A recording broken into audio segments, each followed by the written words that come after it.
What drives someone to race 330 kilometers on foot across dangerous mountain terrain in brutal weather conditions, facing potential injury and extreme sleep deprivation and the hallucinations that come with it?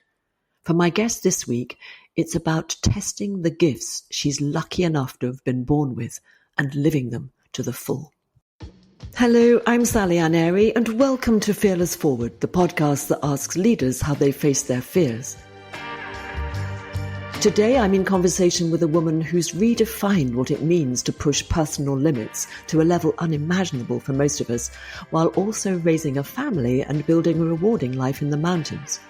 12 years ago, Linda Hubbard left behind a conventional career as a director in web analytics and digital marketing to move with her family from Brighton to a small village in the French Alps. She and her husband Jack wanted to start living their dream now rather than later. And ever since then, they've spent as much time as possible exploring the mountains on foot, by bike, or on snowboards, and creating mountain adventures for their family. Along the way, Linda fell in love with the sport of long-distance trail running.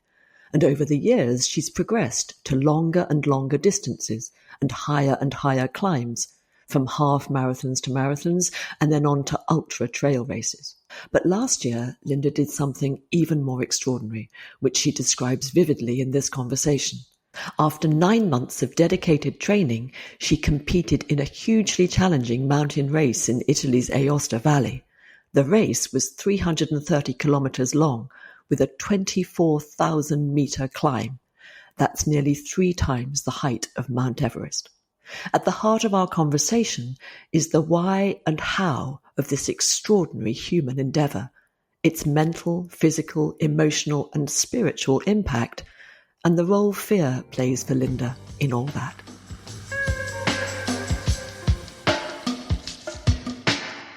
I've been living in the French Alps now for about 12 years, and somewhere along the line, I fell in love with trail running.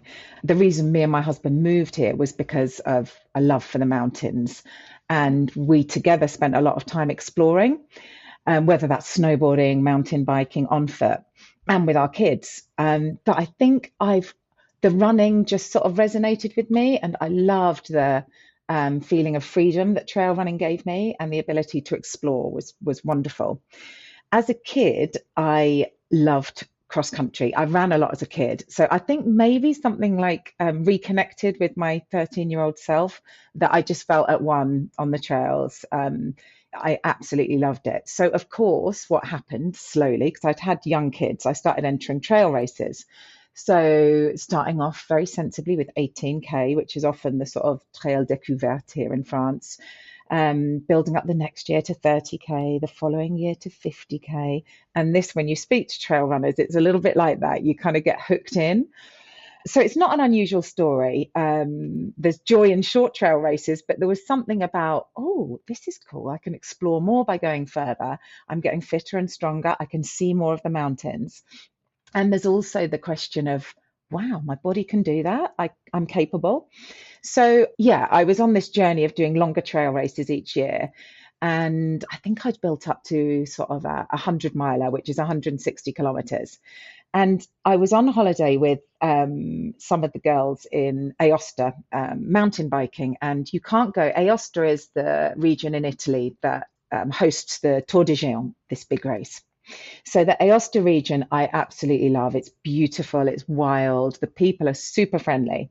Every refuge we went to had these big posters of this Tour de Géant race, 330 kilometers with 25,000 meters up and down. And I just was like, what? Is that even possible? This is crazy. And chatting to the people in the refuges, because they see the runners each year, they were so passionate about it.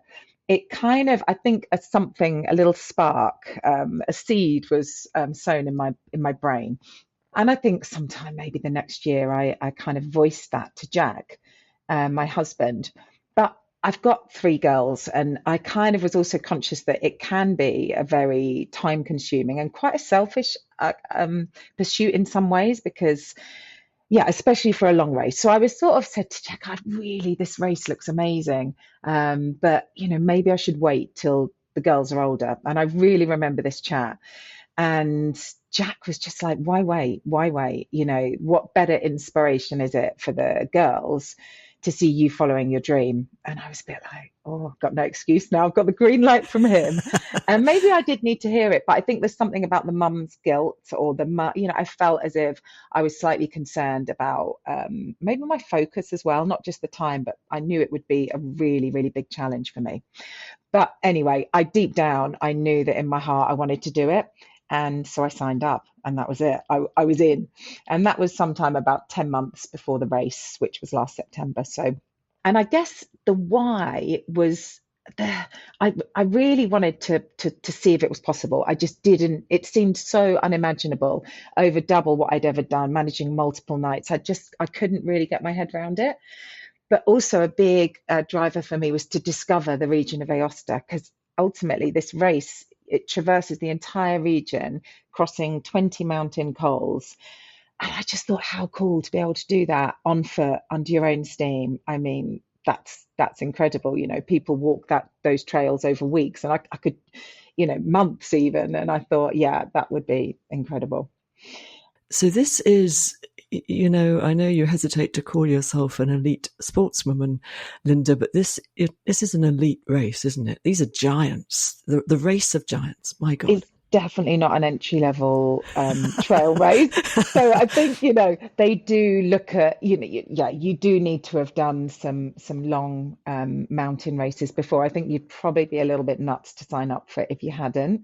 But yeah, it does. And also because there's some really technical sections as well. So you go very high, up to 3,200 meters at some points, and across quite technical terrain with some sort of exposure as well. And when you're doing that at night, sleep deprived, I think you need to be really comfortable in the mountains. And I love being in the mountains.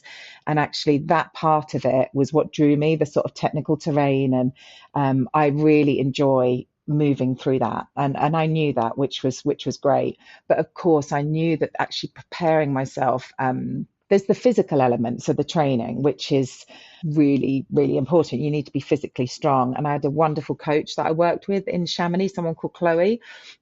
Before Chloe, I probably used to train by going out for long runs in the mountains, which is obviously wonderful and great preparation. There's a place for that. But she's really, really experienced, and she broke everything down. She looked at my biomechanics. She looked at, she introduced speed work, tempo change runs. So I was running at different paces. She got me running uphill to increase the wattage in my legs, so I had more power. We worked on all sorts of elements of the physical training, and also the importance of rest, of having rest days so that your body can make the adaptations necessary in order to sort of improve. So she was really brilliant in giving me that structure. And actually, I didn't do as many huge days because you carry fatigue, and that's not always the best method. So I really enjoyed working with her as well. And I thought, you know what, whatever happens, you've got to enjoy the process of the training, because you never know what can happen in these races. And I did. I enjoyed the feeling of being stronger, because I knew that when I got to that start line, I felt physically the strongest I'd felt. I knew that. I had that confidence and I'd worked really hard. I'd had 10 months of like physical training. But the race is not just the physical. I mean, you do need to be fit physically to give yourself a chance, but there's so many other elements to it. There's the nutrition. It's an eating race basically as well. You have to take on calories. There's hydration as well, which is equally important. There's sleep, or lack of, which is really tough managing that. There's just sort of mountain awareness and understanding how to keep yourself warm, how to look out for any signs of blisters, or really manage your body and kind of problem solve really on the hoof. So Chloe, you had your coach. She was getting you physically strong. And I imagine, was she also preparing you for some of those unknown elements? You just can't know until you do it. Absolutely, yeah. And I think that's a lot of them you can. So, that practicing your nutrition, practicing your hydration, you don't want to, all of those things you can prepare for. And just being out in the mountains in difficult terrain. And we did recce's on the route. I took, well, Jack thought that we had a week without the kids last July, and this was in the key part of training where you're meant to do sort of training specific to the terrain. So it was like, great, we'll get on the course.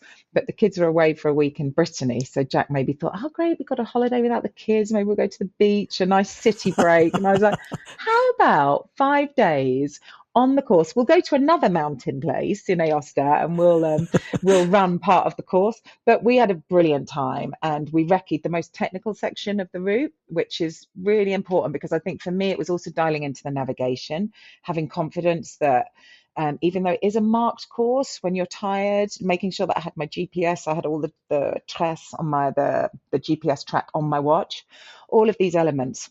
And we also sort of did some night running as well and getting up in the really, really early hours to go out to just so that when I came to do that in the race, my body had done it before. It wasn't like, and all of those things really help. And of course, we had a great time. And I think and that's the thing for me is that sharing this whole journey with Jack and my girls was so important. And Jack, when after doing that 5 day, we did 5 days recceing the route, and he'd never done as many back-to-back days himself before. And off the back of that, it gave him a bit of confidence in his own ability. And he's since signed up for a 100-kilometer race, which he'll be doing July the 11th.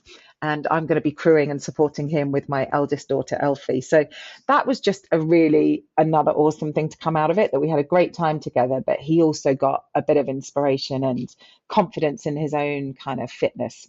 Well, you mentioned earlier that it felt a little selfish. I don't agree with you particularly, but just to use your words. And so what I'm hearing now is that finding a way of involving your family, having them on board, so to speak, then feels less like that, I guess, for you. Definitely. And for my kids as well, we do a lot of mountain activities together. So we take the girls splitboarding in the winter and we take them hiking. And, we all bivvied out one night down by the river, so that, they've got a feel for what it's like to be out in the elements at night. And I guess having them involved in the journey and understanding why I was making certain sacrifices was brilliant, and really important. But it takes planning and logistics. So it's like you've got the race, you block out the time for the race, which is, 5 days. It's not like a quick, so you block out the time for the race. I had Jack supporting me, which was amazing because he knows me. There's no one else I'd rather have in that situation. He was supporting me with one of my really good friends, Juzza, who came across to help him. So it was like a 2-person support team. And then I had so many friends coming across from the valley. It was wonderful, coming in the middle of the night to see me. And that was just really, really, really powerful to have that support.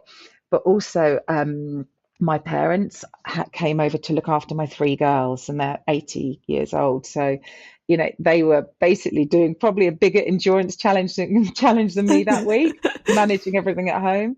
But it really was. I mean, and that was just the race week, the planning for that, and then obviously all the training, building in the recce weeks, building in all of these elements. It takes just a lot of planning in advance. But, I'm not naturally the most organized person in the world. But when you're doing something like this, you've really got to block in your time. And I was blessed to have super supportive family and friends that could give me extra power. It's a classic. It sounds like it takes a village, isn't it?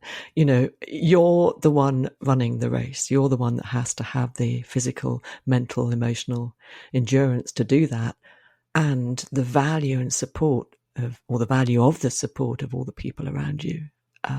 So it's not a solo event. It's a team event in that sense, isn't it? Definitely. Oh my goodness, from start to finish, it really is, from my coach to family to friends to my parents. It really, really was.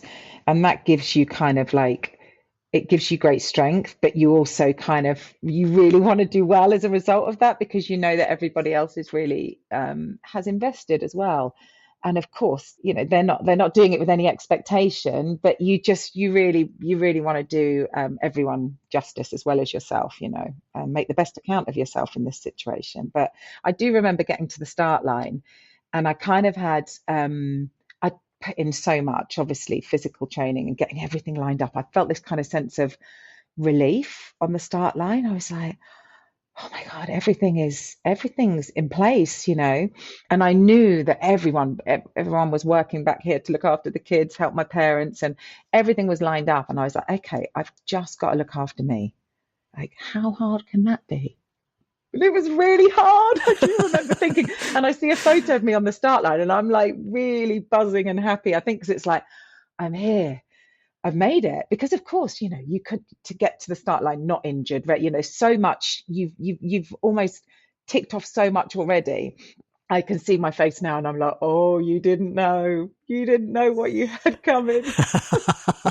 Because of course it was just just looking after me and managing living in a house with multiple, 3 approaching teenage girls, multiple needs dynamics. It's like, yeah, just me is fine. I know me. I can, and it is more straightforward. But of course, it's challenging because of the nature of the actual route. So yeah, the first, I'll get into the race, because the first night we were hit with like terrible weather, and I think a few people I've spoken to that have done the tour before said it was, the weather that week was atrocious. So the first night you go across some of the biggest cols, the Col Lausanne and Col Entrecôte, and that's over 3,000 meters, and it was going into the night, and the weather was horrific, driving rain, wind. So you're going up onto some of these steep cols at altitude, not with great visibility, with some of it is on fixed rope to get you over some of the top cols. So it was just, I remember getting to Konya, which is 100 kilometers into the race, thinking, when I'm planning out the route, I'm like, okay, Konya, it's the first third. I'm going to be good there. That's, I'm going to manage my energy. But I got there, and I was pretty battered, really, and shell-shocked maybe, because I think the weather had taken me a bit by surprise. And of course, I'm used to different weather in the mountains, but I think at the start of the race, I wasn't expecting it to take quite as much out of me. So but a race like that is so long. There are so many ups and downs. You can have really low moments. At one point I was so tired, I'd sit down and just have a minute sleep on the side of the trail because I just couldn't move forward. But then 10 minutes later, that can give you the energy to move on. It's quite incredible how you can pick yourself up from these low moments. But the other big challenge that I faced in the race was, and that I wasn't expecting, I'd never had before, was major inflammation on my left foot. And this was at 200 kilometers. So 200 kilometers further than I'd ever gone, but still a long way to go, still 330 kilometers to go. And I started to feel some slight inflammation, and I could see the swelling, and this got bigger and bigger and bigger. And I was not alone. It turns out in these really long races, it's not uncommon to get this inflammation from, it's repetitive movement, and with all the steep up and down, it can happen. And it was very uncomfortable. So you can imagine, uphill was okay, but when you're trying to move downhill or even run on the flat, because my foot was so swollen, it was just very uncomfortable. So this was a challenge in terms of, I thought at one point I realized, and I remember vividly, I remember the exact descent, and it was so uncomfortable. I was walking a bit downhill, and I was like, I can't do this. Okay, this is painful anyway. I'm just going to run, because it hurts if I walk or it hurts if I run. So let's just run. So I started running. And I was like, okay. And then I was having to be mindful of every little bit of foot positioning to try and minimize that impact. So I was super sort of on it with each footstep. And I remember saying out loud, I cannot feel pain. I do not feel any pain. Literally, I must have sounded like a mad woman. But I was something about saying it out loud that helped. And I've never done that. I've never, unless I'd said hello to somebody or spoken to someone, I had never spoken out loud to myself in a race. All the time in my head I'm talking, but I actually said it out loud, and I kept saying it, I don't know how many times. But that management of that pain was an absolute challenge, because I'd never had to experience that before. And I got to one of the life bases and it was so swollen. And we got a doctor to have a look at it. And he said, if it continues to, I mean, it's inflammation, but he said, if it continues to swell, you might struggle to sort of bend your foot type thing. But he wasn't, it's not a thing. It was not an injury. It was just overuse. So it's not an injury. It's going to recover. So I thought when he said that, I was like, okay, no, I'm good. But when he was there, I had this little, ooh. But I would only have stopped had a doctor said or someone said that I physically couldn't because of an injury. So I said to my friend, I think you can't, well, for me, I can't let those thoughts in because as soon as you do, it can be quite dangerous. So I sort of had this like, I don't know, it's like a protective layer of just positive affirmations like I'm strong, you're not feeling pain, da, da, da. A series I can't even remember, just flying through just my subconscious of just trying to keep positive. And of course there's low moments. I mean, another low moment other than the inflammation was the tiredness. So we touched on my training and preparation before, but other than having 3 babies, which I've had, and you get some sleep deprivation there, you're not going to train for that kind of level of sleep deprivation. So you can't. So I think you have to put yourself in that situation. And it's the first time I'd been through multiple nights. I'd been through one night before without sleep running, like a 34-hour race. And I had a little hallucination, but nothing crazy. But it's when you get into the second night that it all starts to go a little bit wonky and you have to sleep something. It's really, yeah, otherwise you can't make effective decisions. You're going up to holes, you've got to stay safe. So this was going into my second night and I was trying to get down to an aid station called Donas, which is right on the sort of the other side of opposite to Courmayeur. And I was so tired. And in my brain, it was a straight descent of 1,000 meters to get to this aid station. But when you're looking at a route this long, you can't take in all the micro terrain. And I hadn't recce'd this area. So in my mind, I was super tired, like really slowing down because I just wasn't moving efficiently. And I wanted to get to this aid station because I knew that I could actually sleep there at least undercover and get some food. But I underestimated this route and I didn't realize that actually, as well as a descent, there was quite a significant undulating section that crossed various bridges. And I hit this section and I thought, what's going on? I felt as if I was going insane. There was nobody around me. It was probably about 2 a.m. And I thought I was in some kind of doom loop. I actually thought that I was just going around in circles or that I was going back the way I came. And I was like, oh my God. And that's when I didn't feel scared that something was going to happen, but I just felt scared that I was just making terrible decisions and I wasn't going the right way. It was really bad. And I actually phoned Jack. I said, I feel like I'm going mad. We just calmed down. And we actually I got a compass out and looked which direction I needed to go to the aid station. And that sort of reassured me. I hadn't gone back in myself. It was just a section that was quite repetitive that I wasn't expecting. But, if I wasn't tired, I wouldn't even have thought of that. But it's that extreme fatigue can really affect decision making. I eventually got myself back down to the base and had a bit of sleep, but major learnings on managing sleep and lack of, and probably micro napping, which is just short sleeps on the side of the trail, would have probably been more sensible. I was going to ask you, what would you do differently? I think you've just answered it. You'd have micronapped for that particular challenge, one of the many. So looking at all of it, I mean, we've barely scratched the surface probably, but, a really strong flavour of the experience. Would you ever do it again? So that is a very, very good question. Of course, when you're in it, you're like, oh my God, what am I doing? Some of it's so hard. You're like, oh God. However, I have to admit, when I finished, I think as humans, we can be quite self-critical and always think about how we can do things better. And I made so many mistakes. I mean, I did get a lot of things right, and I will give myself credit for that. But it was so different and so much further than anything I'd ever done before. I felt like I learned so much, particularly about sleep and managing and eating, all sorts. I learned a lot. And so a part of me is like, oh my God, I want to go back and see if I can do better. But is very dangerous because, I finished the race and only 45% of people finished that year.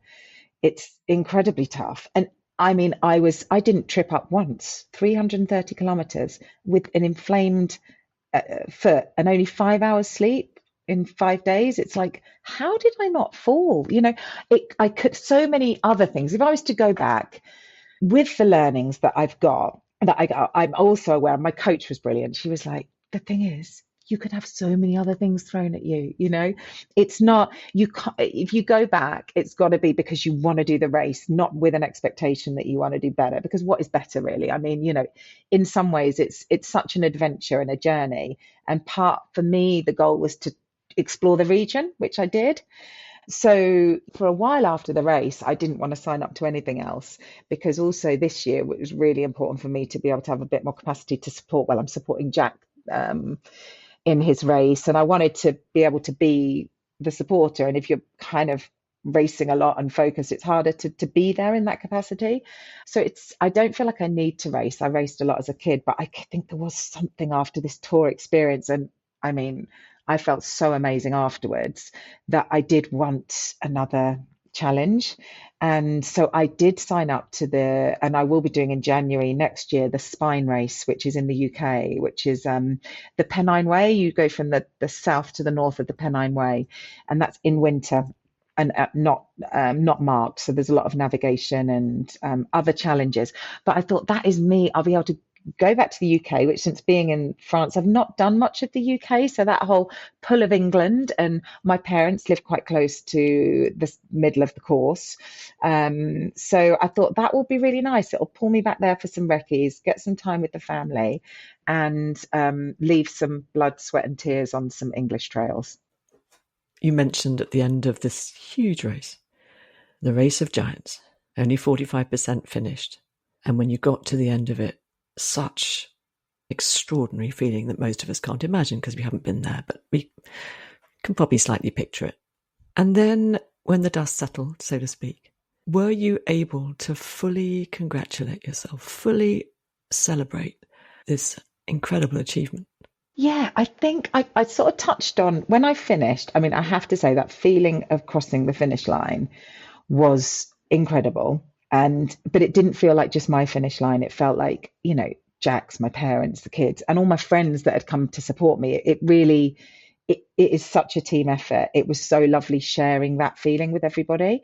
But I wasn't, and I was relieved, of course, because there's a lot of like traumatic experience as well. The last 50 kilometers of it, my face was swollen, and my lips, I had ulcers in my mouth from like just where you have no sleep. You're really, your systems are sort of starting to kind of break down a little bit. And, your central nervous system, I had my period a week before the race thinking, brilliant, that's done. But I got my period again in the race, which apparently I think when women put themselves through this, that can happen. All these things that happen to you, like, whoa, like it was kind of pretty crazy. So you finish and you've got this, like, I didn't have this like buzzing euphoria. I just had this like sense of calm. And obviously physically I was I mean, I'm not going to lie, I was physically ruined for 10 days. I mean, I recovered. There was no serious injuries, but 10 days of night sweats, like serious night sweats, partly probably due to my age, but it happens. I mean, there was a friend of mine that finished who's in her late 20s, and she had 2 days of night sweats. So the night sweats are kind of like a normal ultra running experience, but mine was 10 days. Then you've obviously lost a lot of weight. You need to try and put that back on. I had some kidney and liver temporary markers were up. There was the swelling in my foot that needed to go down, lost a couple of toenails, but didn't have any blisters, which was very impressive, I thought.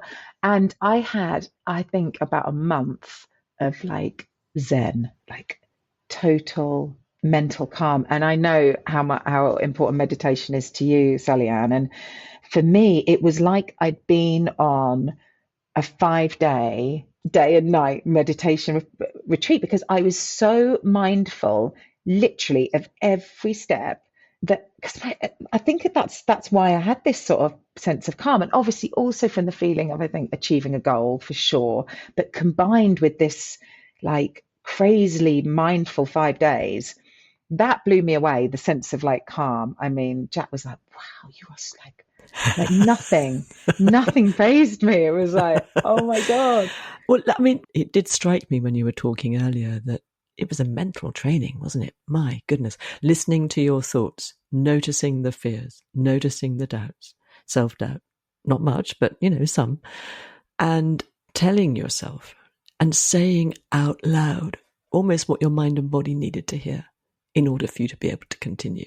So a real, I want to say, compassionate awareness of what your mind was doing and what it needed to support you. Because if you'd let those thoughts run their course, it would have been a different story, wouldn't it? Definitely. And I think that was like another major learning for me, other than the more sort of practical learnings about sleep and the more tactical things I might do.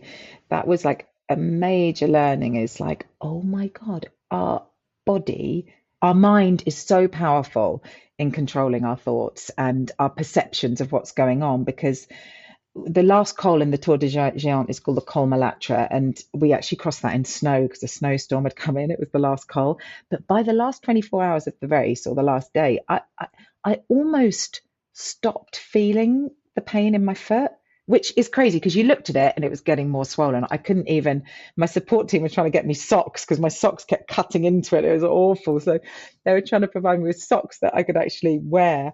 But yeah, I couldn't. I remember coming down from the Col Malatra and I couldn't feel my foot. I mean, so I'd either like normalized that feeling, which is possible, or I was so damn tired. I don't know. I couldn't feel it, or I was so close to the end. I don't know. But it's so powerful because I remember that point thinking, oh my God, it really hurts. But yet your mind can probably endure a lot more, what your body can, than you think. Don't get me wrong. I feel like I'm also tuned into, I hadn't rolled my ankle. I kind of knew deep down it wasn't an injury from, where I'd fallen or something that would be damaged long term, because that's a different situation. So I think doing these races, you're really tuned into your body. And you were establishing the facts, a little bit of an audit there of, okay, hang on a minute, what's actually happening here? Listen to the doc. Okay. You're making intelligent decisions. You're not blindly running through it. So all of those factors are relevant, aren't they? And yet, even with that enormous achievement, I mean, superhuman elite, and yet there is this thing. Whilst I still can, I'm speaking for you now, whilst I still can, what's next? There is. And do you know what I think, Sally Ann, is that for me, it's a privilege. It's a privilege to be able to use my body in this way and to explore. And Jack was brilliant when I had this, like, oh, maybe I should wait. And he's like, why wait? Why wait now? And also, I think we all have lost people to horrible illness, or people that are hit by illness, that choice is taken away from them and they're suffering pain that they didn't choose, right? Which is that gave me massive strength in the race, huge strength as well, because for me, whatever I've done, I've chosen this suffering. You've signed up to this, so just deal with it with grace. Do you know what I mean? That massively helped me. But also just from an ongoing point of view, I obviously enjoy doing this. Not everyone, it's not I enjoy the training. I enjoy all of the elements of building up to it. Because I enjoy that, and I can physically now, I don't know what's in the future. So I want to give my body time to recover. But these big, scary races that I don't know whether I can do, they do pull me in because of the feeling of achievement that I get from them. I know is hard to replicate. So I guess that's why I am drawn to the spine race again, like different terrain, winter, in the cold, snow, testing my navigation. I'm like, I get out of my comfort zone again. And I guess that's why it draws me in, because I know that I'll enjoy the process of training, which is key. And I guess you do yearn for that feeling again of that you get after these achievements. Well, I guess also, motivation is a complicated thing, isn't it? What motivates us to do anything really is often something we don't give much thought to. We feel it and we do it, right? And I, because of my interest and curiosity around fear, I'm just wondering, is there a fear here of being too comfortable? Definitely. Yeah. I mean, I think that there probably is. Otherwise, maybe we wouldn't have moved to the mountains in the first place. And, yeah, I do feel scared about just making these choices, but I kind of feel like I need to. And that kind of keeps me alive a little. It keeps me feeling like I'm alive. Yeah, it's often the way, isn't it, that when our need for something is greater than our fear, it powers us forward. So if you can connect with the need, which you have very clearly done and you still are, then the fear of what might go wrong, and let's face it, a ton of stuff could go wrong, as you've already said, drives you forward nevertheless. So you're preparing for this race next January. You've started? Yeah, I mean, I've started sort of, yeah, I have. I've already done a recce with my mum in March on the route. She kind of did some of the flat bits with me, and I went up onto the highest So hang on a fells. minute. You said she was 80 My mum is in her early 80s. Yeah, she and is. she's running the flat bits with you. She's well, we actually hiked, we walked, but she does run, my mum. She does. She still runs. She ran the Abbey Dash 10K and won her age category. Obviously, there's not that many 80-year-olds doing it, but no, my mum, both my parents are a big inspiration, and my mum was a PE teacher, and both my parents have are very active and have always supported me really, and in everything that I've done, which is I think a big, yeah, a bit, maybe something why I guess I've got two brothers, but growing up we had a very sporty family, but I was always made to believe that I could do what they could do, which I didn't, thought was a given at the time, but looking back as a girl, I think that was really, really powerful. Oh, absolutely. So in the genes, it sounds like, and in the environment you grew up in. So uh, a lot of self-belief there. I mean, do you ever question yourself? So when I was in that race, I had a really deep belief that I would finish, definitely. Unless something happened where I was physically unable to. I really did have a deep belief. But I doubt, I mean, I'm human. Everyone has, I mean, we all have self-doubt, right? We do. And I mean, it depends on the day and the hour of the day, you do. But I think like that self-doubt is okay. And maybe just being okay with that and not letting it stop me from doing things, I guess, is quite important to me to show the girls as well. And obviously it's always easy to say, and I always say, because it doesn't matter if you don't achieve the goal, it's just going for it. But I'd be lying if I said if I didn't get to the finish line, of course I would have been hugely disappointed, but I would have handled it. And of course, you can't always succeed at these things, but that may be fear of, and I suppose it's a fear of failure or fear of not reaching that end goal. It's not really rational. And when I give that advice, I'm like, I mean, it doesn't matter. It's the journey. And, but to me, it really did matter. It did. But maybe that also gave me, it has to, otherwise you'd never put yourself through that. You wouldn't put yourself through it. You wouldn't get to the end. So there has to be that self-belief. And maybe that fear of failure, I don't know, because I mean, I don't think it was the fear that was driving me, but it was just that really strong desire to reach that goal that you've just given yourself, really, But it's interesting, isn't it, how it all works? And I do know that the advice I give to others and to my kids, sometimes I'm like, oh yeah, but it's not, it's easy to give that advice, but when it's yourself, it's a bit different sometimes, isn't it? Indeed. And I guess what matters is how they feel about it, right? So a lot still to come. You're not, there's no, if you don't mind me saying, I think you're 48 years of age, is that right? Still young, and nevertheless, you're not 20 something.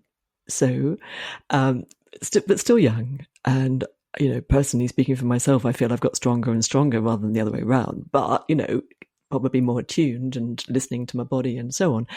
So that gentle, delicate, tender balance of not wanting to be too comfortable, wanting still to drive forward for things that matter to you, while listening to your body, not pushing it too hard, pushing it hard enough, not too hard, all of those things that I guess need to be carefully balanced.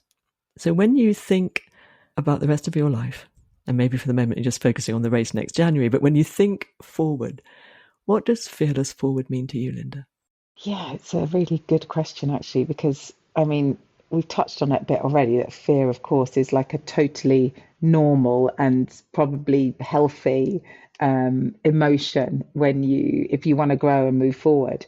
But for me, I guess it's more, it's about mindset and not letting fear stop you from making the big decisions or following your dreams. And when I hear that, I think of a mindset more than anything, and also more of like the power of a collective sort of mindset, or a collective feeling that you're sharing those fears and vulnerabilities with others. I saw specifically in my race, but it's a bit of a metaphor for life, an ultra marathon in a way.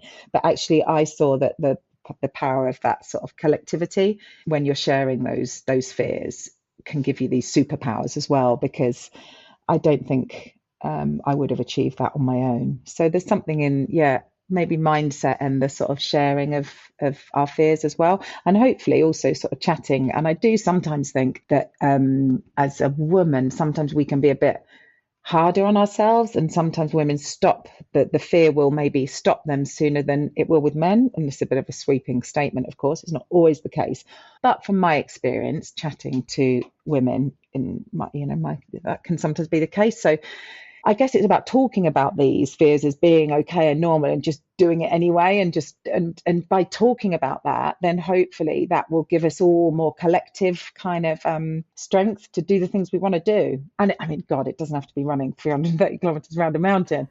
It could be anything, whatever your thing is that you love. For me, it happens to be just running a long way in the mountains. But I think talking about that with our friends and family hopefully will encourage people to maybe do things that they're holding back on. So yeah, Linda, you're an inspiration to us all. Yeah, thank you, that's very kind. Linda's story is about so much more than running 330 kilometers across the Alps.